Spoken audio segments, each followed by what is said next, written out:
Much. It's a pleasure to be with all of you this morning. And in fact, it's afternoon now. And it's just such an important topic that I thought we must look at it not only from the technical angle, but we always must look at things from a human angle. My question quickly is my voice audible and is my presentation visible? Can you quickly give me a feedback? Yes, we can hear you and okay. we can see you. And my video is also visible, right? Yes, we can see you. Great. Thank you for the feedback. And this is a program that I run even in many countries for top CIOs at various conferences. And the feedback has always been that, wow, we've had all these technical sessions, but we also need a session like this because it helps us to manage our stress and unleash our true potential.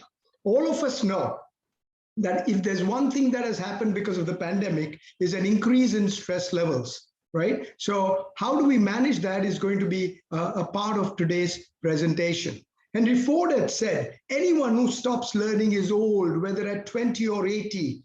Anyone who keeps learning stays young. The greatest thing in life is to keep your mind young. And I'm so happy, my friends, that all of you who are present here today are there because you don't just want to keep your body young, you want to keep your mind always learning.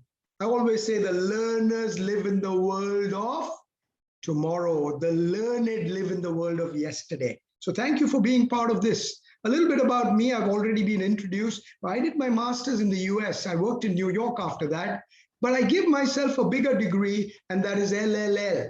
And LLL for me is a lifelong learner, because I believe if there's one thing that the pandemic has taught us is to live life to the hilt. And I'm going to give you my expansion of that acronym HILT, where H stands for health. Taking better care of your health has become more important than ever before. I stands for introspection, introspecting into what we want to achieve in our personal lives, in our professional lives, for our organization. L stands for learning, which I'm talking about. And if we take care of our health, if we introspect, and if we keep learning, we are going to create transformation. That is the HILT formula, which I wanted to share with you today. This has taken me 29 years, 300 plus cities of the world, 2,000 plus organizations, and 250,000 participants. And I plan, my dear friends, to take this figure to 500,000 people during this decade. A lifetime award at the World HR Congress. I'm just showing some visual pics very quickly. Company of the Year by the CEO magazine for the 120 programs that we run. And some of our clients are from all over the world, right? So we have Bank Sohar in Muscat, we've got Caterpillar in the US, we've got British Gas, we've got ABB, we've got Deloitte and L&T, and we've got Dow Chemicals, Johnson & Johnson, Pfizer, which is in the news for the vaccine, and so on and so forth. My question to all of you, and I would like to make this, if it's okay with you, a little bit interactive rather than just being one way. So very quickly, if I'd like a yes or no answer to this question, are stress levels rising today? Are people able to chat? Anisha and Moisa, are people able to chat in the chat box? Yes?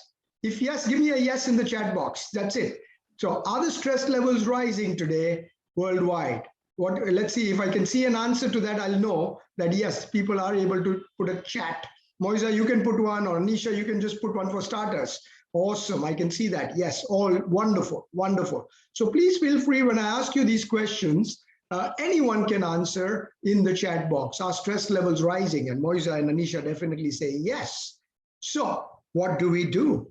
What do we do? American Institute of Stress, New York found that workplace stress costs more than $300 billion each year in healthcare, missed work, and stress reduction. And mind you, these figures are before the pandemic.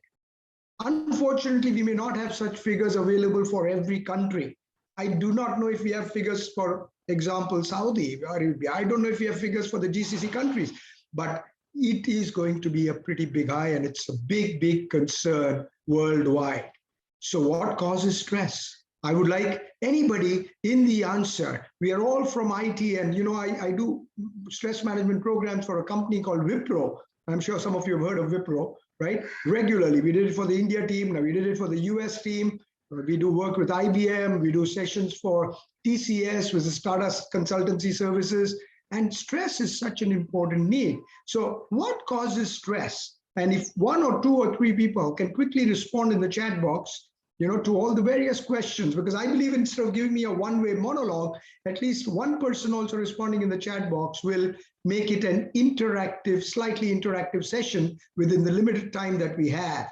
Anisha says, sales target cause stress. Absolutely, right? Any kind of target, the minute you have. But then ultimately, we all need to be deadline-driven persons because work expands to fill the time available. And human beings, unless we have deadlines, we don't perform to our optimal capacity. So thank you for that. Yes, but there are personal causes of stress. There are relationship problems. There are so many things that can happen because of that stress levels increase. And then we'll see what happens when stress is not managed effectively. So what is stress? Now that's the next question. Do we really understand what is stress? If we want to deal with it, it's important that we understand what is stress. May I request anyone to give a quick answer? What do you think is your definition of stress? What is stress? Because we sometimes get confused and we don't know, because if we don't know what it is, it's more difficult to manage it. Would you like to make an attempt and say, what is stress? You will have to switch windows to see the participants chat. No, I can see the participants chat. Oh, okay. Is it? Do I have to switch it here? Because I'm on Zoom, right? And let me see if I need to do that. Mr. Desai, what I meant was this is the chat for mainly the speakers, but for all participants, you'll have to go to the platform. Okay. You just have to toggle between the windows. Okay. And then you'll be able to see the participation. Oh, all right. Okay. Okay. All right. So let me see if that is, just give me a minute. Okay. Do you see some participants' chats right now? Besides you? Anisha? I will just check. Yeah, because I thought I'll get it directly here. And if not, we can manage even without, the chat part.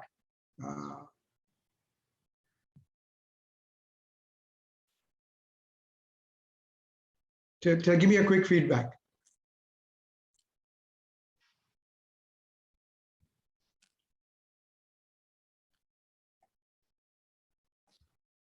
Okay, I suggested we don't worry about that then. Okay, let's just move on.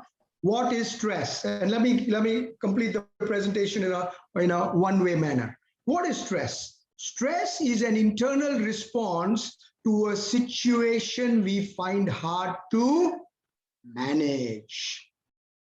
Now, the good news and bad news in this definition is it is our internal response, which means we have more control over those responses than we think we have.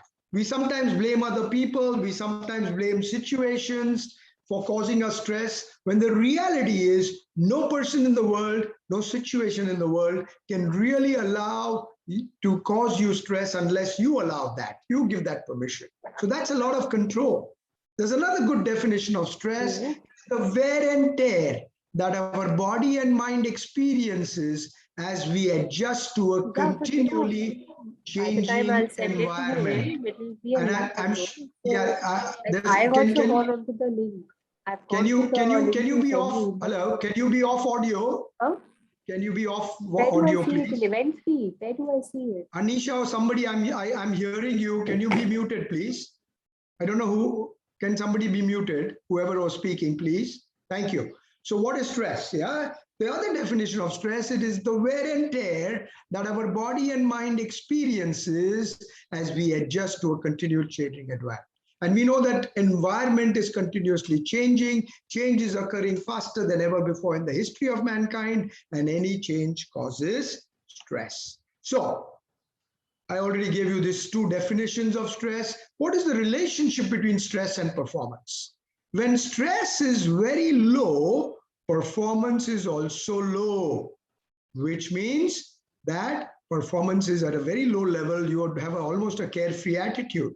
When reasonable stress increases, that's when you have, example, the pressure of deadlines, etc., your performance goes up.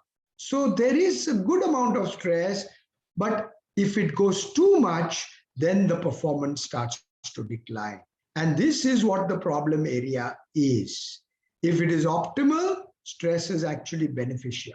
So there's something called eustress and de-stress. What is eustress?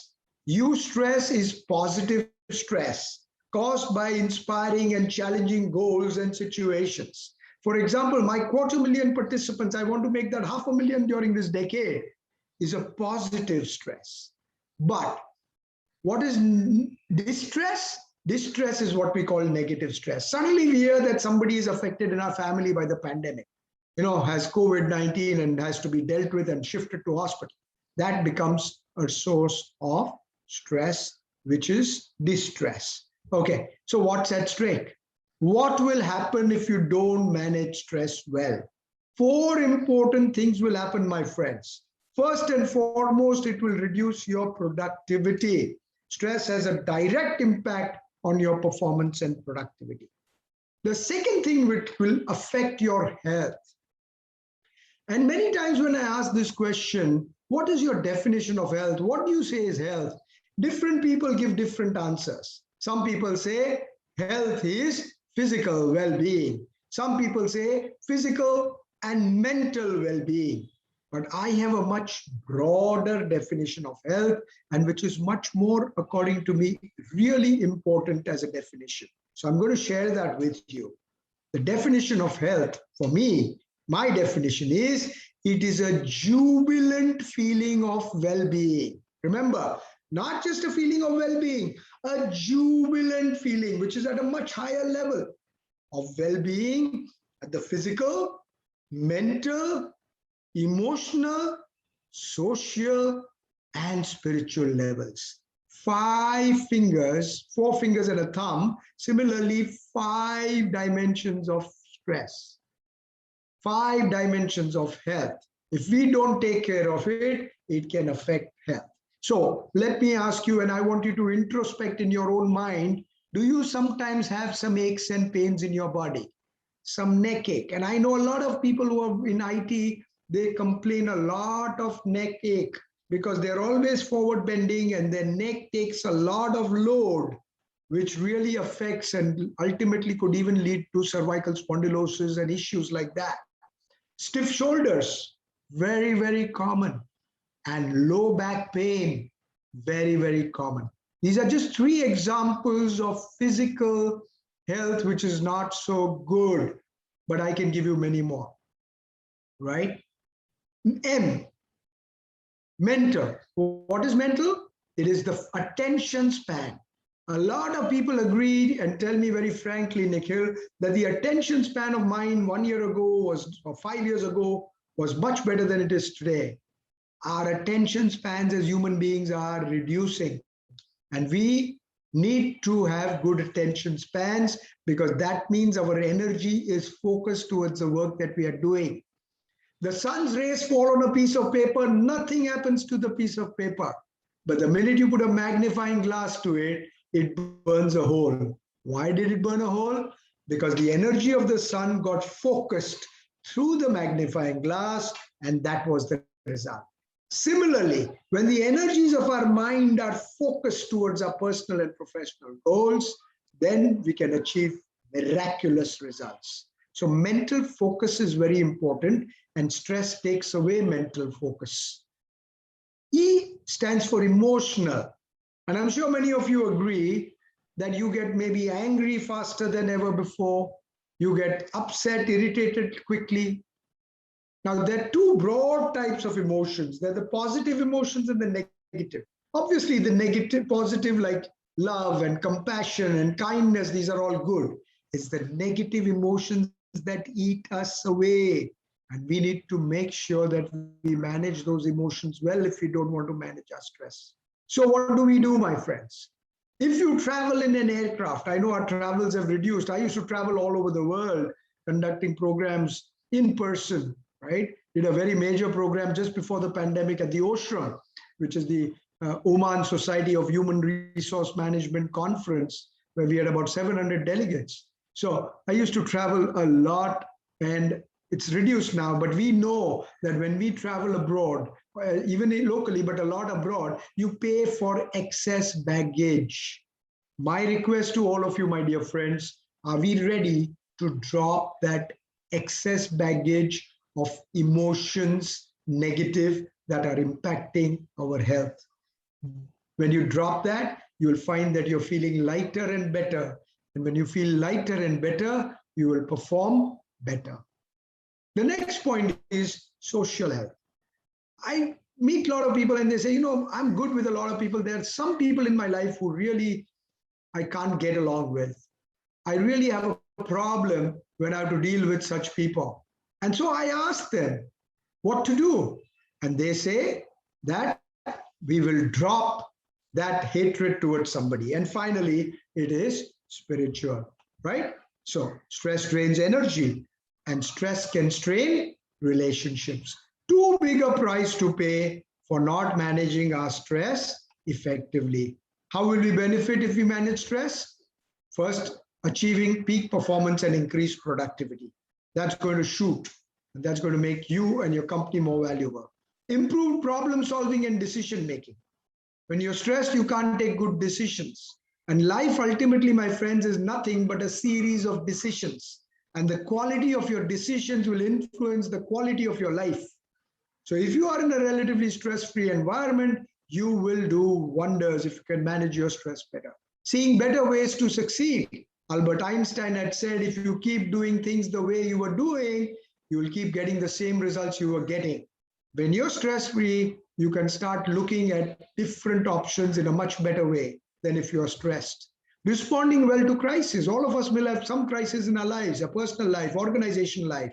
And if you manage your stress well, your response to the crisis will be better. It will not be a reaction. Better interpersonal communication. When you're speaking to other people, your quality of your communication will improve, and communication is the lifeblood of all relationships. Communication is the nerve of all interpersonal relationships, and very important that if the communication is flowing well in your organization and in your personal life, you will get better results. Otherwise, there's a little bit of a paralysis. Just like blood doesn't flow to some part of the body, you get a little paralysis. Same way, when communication doesn't flow well in organizations because of stress, it cannot go as well.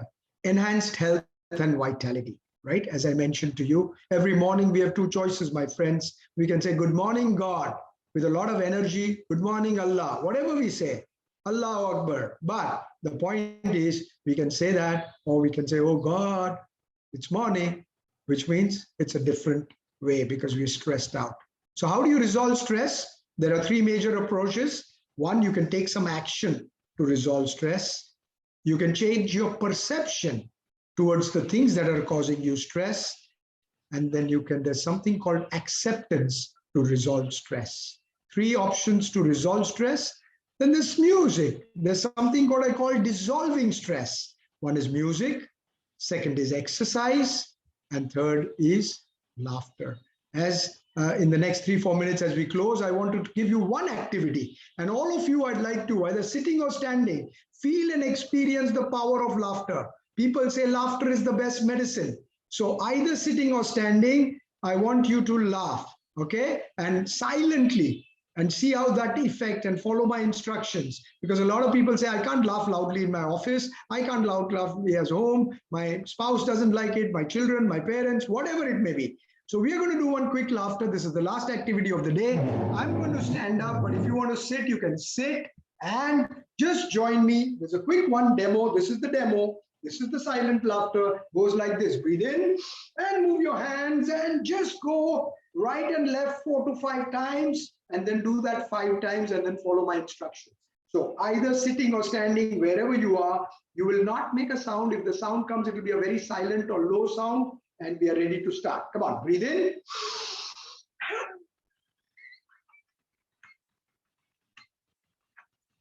That's 1, 2.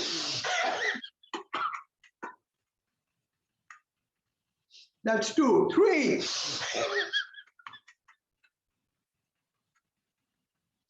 Four. Last, 5. Eyes closed, left hand on your chest, observe your breathing. And you're feeling good. And remember, people who feel good about themselves produce good results in their lives. So get in touch with this feeling on a regular basis. Laugh more often, smile more often. Be sincere in life, never be serious in life. Sincerity has the element of seriousness to get the work done, but only seriousness is boring, dull, and dry. Enjoy your life, because the more you enjoy your life, you will see that your performance increases, your stress reduces. I've created an acronym which I call LIFE. L is living, I in, F for fulfillment, and E for enjoyment. Living in fulfillment and enjoyment. That is why we were created as human beings. To balance the two is one of the most important things that we can do in our lives. And if you do that, life will become a wonderful journey of fun and joy. Every morning, you will look up to life, looking forward to the day with a spring in your step because you've managed your stress. And now there's no blockage of energy, but it's free flowing for yourself, for your family, for your society, for your organization, and ultimately it's the world. Be the change you wish to see in the world. You want to see a stress-free world, you start with yourself and help pass on this message all over to everybody whom you meet. I had 8 businesses of my own, my friends. I sold off my stake in all those businesses. I want to spend the rest of my life in motivating people, de-stressing people, energizing people, and the organizations they work for to help them unleash the true potential, because most people and organizations are performing only like an iceberg, where top of it is visible and not beyond that. Thank you very much, my friends. It was a pleasure being with all of you. I hope all of you have taken at least one idea that you will use in your personal and professional lives. Very good. All the best. Thank you, Mr. Desai, for your presentation. I've tried the laughing exercise and I must tell you it works. I'm feeling happier, even though I'm not really stressed, but just taking a break and doing this small little exercise of laughing really does take the load off your chest, and it completely refreshes you and opens up your mind as well. Thank you so much for joining us and giving that motivational speech. If you go to the platform, you'll see that a lot of participants have given in their comments, and it's quite heartening. Thank you so much, Mr. Desai, for joining us. Thank you. My pleasure, Anisha. Thank you for having me here today.